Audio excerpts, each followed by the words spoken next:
Hey everyone, welcome back to Mind Keys. So in today's video, I'm really stoked to be talking about a topic that I think is really interesting and really important, and I think is kind of under discussed when it comes to the path of psychedelics, especially for those of us that are using psychedelics for self-healing.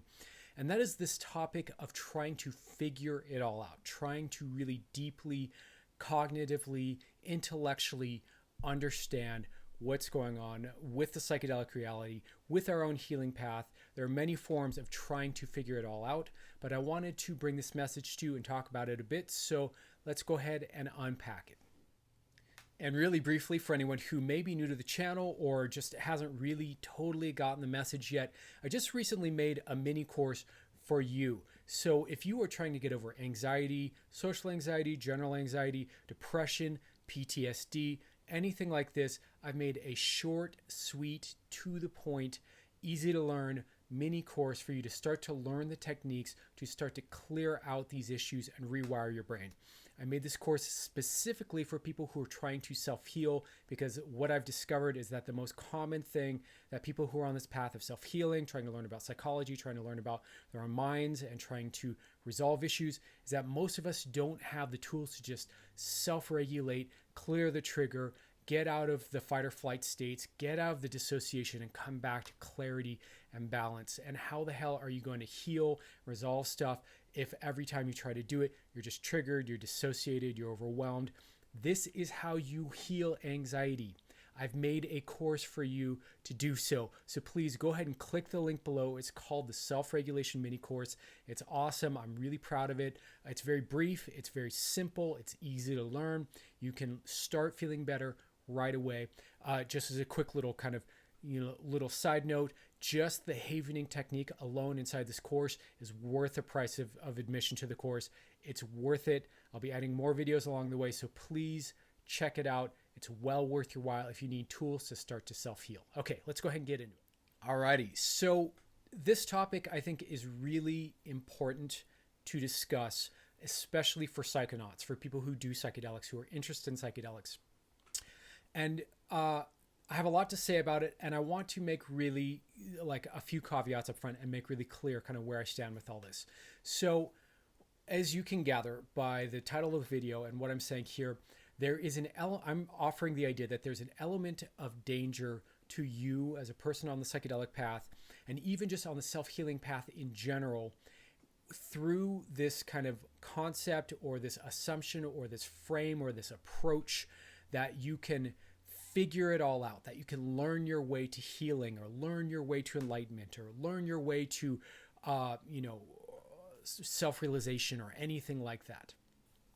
Now, I want to be clear. I don't think that most people think this rationally or consciously. I think that for the most part, this is very much an unconscious, kind of implicit kind of way of viewing our relationship to psychedelics and our relationship to self-healing in general. And I want to lay out why I think this is dangerous, but I also want to kind of honor that this is valid in certain areas and in certain ways. So I want to make that clear up front. I'm not just poo-pooing knowledge. I'm not just kind of raining on your parade if you're kind of an intellectually curious, fascinated person. I'm not raining on your parade if you're someone who loves, the psychedelic space and loves contemplating deeply the experience of being human, being alive, and what it means to be a spiritual being or a mental being or an emotional being or a physical animal being or a part of a culture or any of the deep kind of common inquiries that we tend to explore on psychedelics. I think all of that is really beautiful, really valid, really important, and rewarding in its own right as knowledge, as learning, as thought experiments, as exploration, as stretching out and playing with information and using your brain. I think that's all really valid. I want to be clear that I am very much the person that I'm describing in this video. I am very much an intellectual person. I have an aggressively fascinated, curious mind. I'm always trying to learn new things. Hence, I'm always bringing new information to this channel because I'm always digging for new information and always learning. I'm a voracious intellect. Now, At one level, I don't think that there's any problem with that. And I think that that's a beautiful thing. And if you're fortunate enough to be curious, to be intelligent, to want to know more, to want to explore what it is you do know or what it is you do see, or you're just fascinated, you had a beautiful, mysterious experience with psychedelics, and it makes you want to understand more, I think that that's beautiful and healthy and right and natural. So let me be clear about that. But here's where it gets unhealthy. Here's where it gets dangerous a little bit to you. The first place it gets kind of unhealthy and dangerous is that I want you to understand a lot of people who are highly intellectual and who live life through their heads and who presuppose, maybe unconsciously, who kind of operate with the deep assumption that knowing first is important. That people who want to learn everything about a topic before they take action, for example, people who, and it's amazing. I'm even kind of like having like a moment of being shocked at myself for even making this video because I'm so much this person who live through the mind.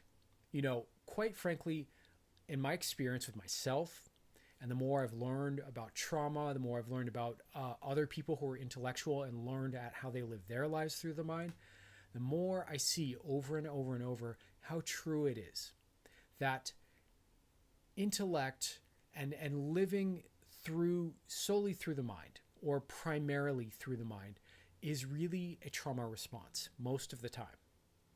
If you're up in your head trying to make sense of everything, figure everything out all the time, why is that? Like, think about that. Have you ever thought about why you're so driven to know? And what are the kind of what we would call the hidden benefits of being intellectual? What are the things that being intellectual relieves you of that you don't have to be because you're intellectual? You know, some examples might be you don't have to be as physical, right? You don't have to be as in your body. You don't have to be as emotional. You don't have to be as, let me see. You know, you don't have to have as much social pressure on you because a lot of times learning is a kind of a solitary pursuit. You don't have to deal with life and the pressures of life in all these other ways because you're busy being intellectual. Now, I know this is true for me. This was a way that I, you know, like there's such a thing as spiritual bypassing where people use spirituality to avoid unpleasant emotions and unpleasant things about themselves that they might need to see for their own kind of mental emotional healing. I think there's also intellectual bypassing where we use the mind and thinking and the intellect to also bypass truly getting into our bodies, getting into our hearts, getting into our spirit and our soul, getting into healing, getting into doing. These are all things that we can put off if we're busy learning. So this is true for me. And this is true for a lot of other people that I've seen who are very sharp, very bright, and yet so sharp and so bright that their unconscious mind is using that intellect as a way to kind of not deal with the things that really need dealing with. And so a lot of times these highly intelligent people kind of have this weird split where they have kind of an intense shadow that they're running away from, a lot of pain in their pain body that they're running away from, but they're busy kind of engaged intellectually. Now, then you add psychedelics to the mix, right? And psychedelics can be fuel to this fire because all of a sudden you take a psychedelic and your brain works even better. You're having new thoughts you'd never thought before. If you're curious like me, all of a sudden you're curious about 1,000 new things. And what comes with that is that you start to perceive these weird mysteries, these paradoxes of being alive, these mysteries that seem to be present and apparent in the universe. And if you're really kind of looking closely at it, they're fucking fascinating. And it's good. It's good. These are compelling, interesting questions. They should be asked. They should be explored. They're fun. But what happens a lot of times is that these become the fodder that eats up all of our attention and all of our time in kind of daydreaming and deep inquiry that we could be using to heal.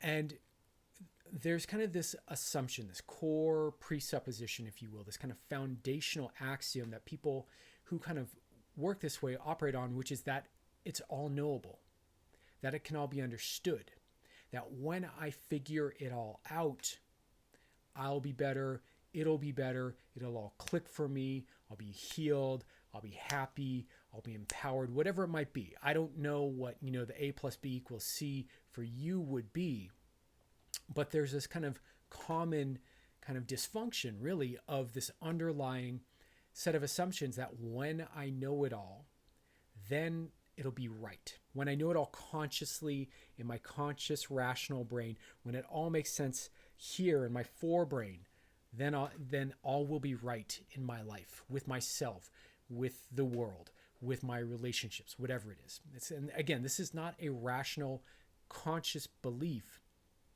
It's generally kind of semi-conscious, maybe even unconscious. And generally, if you really question that and you really evaluate that, it's pretty irrational. But it's something that a lot of people do. I see it on forums all the time. And psychedelics really feed this personality type or this character trait. This is also true, by the way, with self-healing. This is also true with psychology. So if you're, like one of these kind of self-help junkies or one of these people who's always wanting to learn about, and this is me, I'm totally calling myself out here, one of these people who wants to learn the next psychology model and the next psychology model to try to understand yourself with the assumption that when you rationally, consciously understand yourself, you'll be able to fix yourself. You'll be able to heal it. You'll be able to solve the puzzle of your fucking life. Is this ringing a bell for you? Does this sound resonant? Why is this a problem? Okay.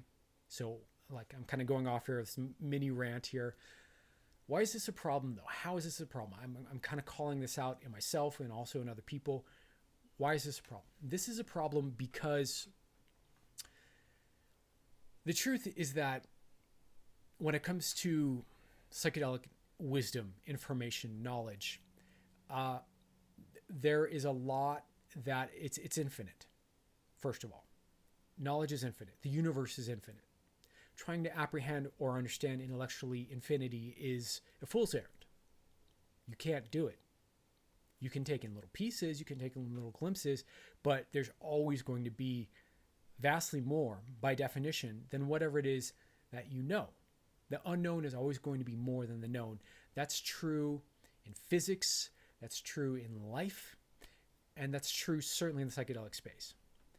So it's fool's gold. It's a seductive trap that lures you in and will suck up your time, will suck up your cognitive, bandwidth, will suck up your vitality.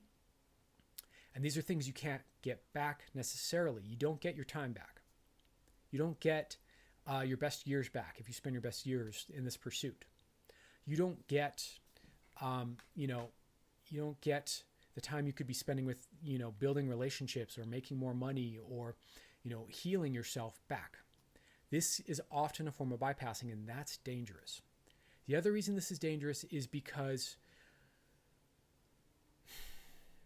change happens at the unconscious level for people first. This is something we learn in hypnosis, and it's so self-evidently true if you just stop and look at it for a moment. If you look at all the personal, growth spurts in your own life, they happen unconsciously, and then you made a rationalization, you made a conscious decision, and then changed. Or you noticed that you were changing, and then you just kind of decided to roll with it. Or you noticed that you were changing, and you decided to stop the way you were changing and change in a different direction. This is also true for problems. The problems in the ways that you've changed problematically in your life, you didn't choose rationally, you didn't choose consciously. They came at the unconscious level first. If you have anxiety issues, your brain learned how to be anxious and then started repeating that pattern over and over and over. And then it became an automatic thing, a brain habit that it decided to do. And then all of a sudden you're like, fuck, I'm anxious all the time. How did this happen? Right? So the change happens unconsciously. Also, healing happens unconsciously.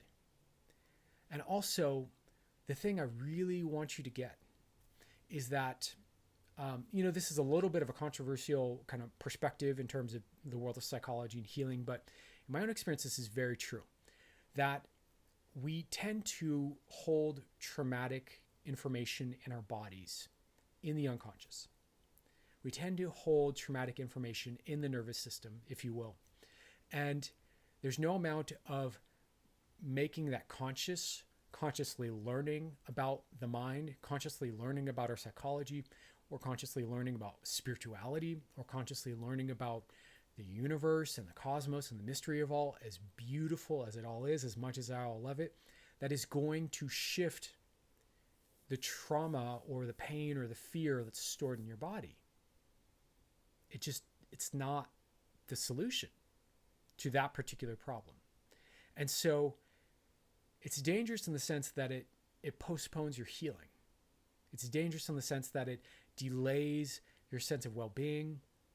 And here's the fucked up thing that people usually don't tell you about aging and growing up and getting older with issues, with trauma, with anxiety, with depression, with whatever your problem may be. Nobody tells you that as you get older, these problems become more entrenched in your nervous system because you've repeated these thought patterns longer and longer. Nobody tells you that it gets harder to undo it, or it seems to get harder to undo it, and you start to lose more and more hope. Nobody tells you that that it becomes more of a struggle, that it becomes more painful, that it becomes more frightening. I need a little water. Damn, that's a real point I just said. Nobody tells you that it gets more difficult the older you get. And the longer you procrastinate, and the longer you bypass on your healing, and the longer you use all these other things that they're not the solution. I don't want to say dead ends because they're not necessarily dead ends. I mean, learning for its own sake, exploring mysteries for its own sake are beautiful and rewarding on a lot of levels. But in terms of clearing your trauma out of your body, in terms of releasing the issue, in terms of helping you get over the problem, in terms of helping you feel resolved, the path of learning, the path of knowledge and feeding your head isn't it. You'll learn all kinds of amazing, beautiful things in different models of self and models of psychology and models of sociology and views on history and all kinds of cool shit you can learn, which I'm a huge fan of. I think knowledge is beautiful, but it doesn't fix the fundamental thing. It just doesn't. And in that sense, it's kind of fool's gold and it's kind of dangerous. And so I wanted to make this video to point this out because I want you to get really clearly that your healing is possible, first of all, but that healing is not going to come through your mind. That healing is going to come through trauma release techniques. That healing is going to come from your unconscious shifting and reorganizing itself and healing itself. And then that kind of bubbles up to your conscious mind and you realize something has shifted and you start to try to understand what changed. Your healing will come, perhaps from a reuniting of emotions that you've been repressing, or just a releasing of the noise and the static and the pain that's been stored in your system that's kind of clogging the bandwidth. The good news is that when you've healed, when you've released the trauma, when you've let go of the pain, when you've let go of the fear or the memories or whatever it is that's kind of clogging the bandwidth, and you really resolve that stuff, the good news is that you feel more amazing and life becomes more rewarding, both at the basic level, so just being and just doing simple things and just kind of being in your body and maybe taking a hike in nature or exercising. A lot of the things I used to reject when I was younger because I was so busy being in my head have become more and more rewarding the more healed I become. And simple things become more rewarding. But also, learning becomes even easier and more engaging and more rewarding. Honestly, my pursuit of knowledge now is really genuine and is less distracted and is less driven by a need to just not confront my own issues. because the issues are so much more healed that they're not creating this internal unconscious pressure for me to try and avoid them by filling my head with a million other things. So this is something I want you to really just pay attention to as you engage psychedelics, because they reveal that infinity of the knowledge sphere. They kind of like open the window to the possibility of all the shit you could know and all the interesting things to think about and see and understand. And you can really go down these rabbit holes of trying to understand, like, for example, I know there are studies right now where they're trying to understand the geometry of the DMT space and whether, machine L's and these entities are real or not, and how to communicate with them, which I think on one level is kind of cool and fascinating and interesting. But on another level, if you're somebody who's trying to self-heal, that's not where your attention should be.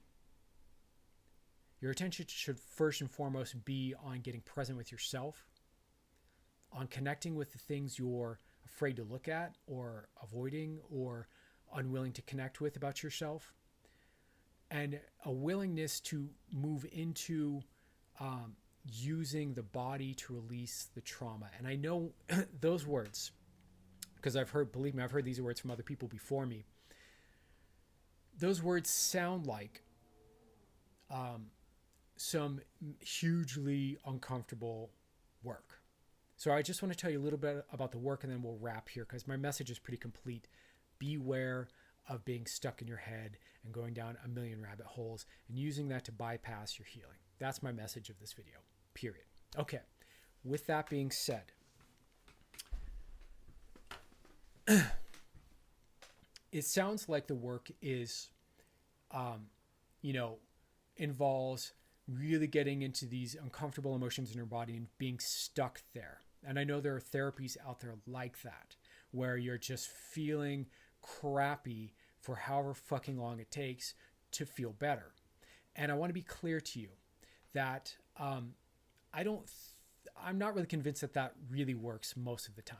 In fact, I think a lot of times what that does is re-fire that neural path of pain and re-trigger and re-traumatize. And I'm not about that at all. The work that I'm talking about in terms of getting into your body and clearing the trauma is actually very easy, and actually goes very quickly when you know the right tools, and actually isn't all that emotional. Not as much as like what you might be thinking or what, old school psychology would have you believe. A lot of that maybe works some of the time, but quite frankly, I think it's kind of bullshit and isn't the only way to do it. It doesn't need to be that hard. It doesn't need to be that uncomfortable or that long. So I just want you to know, as I talk about the work, and I talk about self-healing, and I talk about, engaging the trauma, it's so much faster and easier than you're probably thinking when I say that. Anyways, I think that's my point. I want to wrap it there for this video. I hope you got something out of this. I hope this makes sense. I hope this is cogent enough for you to be like, oh, whoa, good point. Thank you. Yeah. Anyways, this is definitely something to look out for, because it's a common trap. Anyway, and I used to be in that trap for a long time. And it's a great way to burn way too many good years of your life. So don't do it. Just heal yourself, and then pursue your passions, pursue your, visions, pursue your dreams from a place of not being in reaction to and in avoidance of whatever trauma it is you're not looking at. All right. All the best. Big love. Take care. I'll talk to you soon.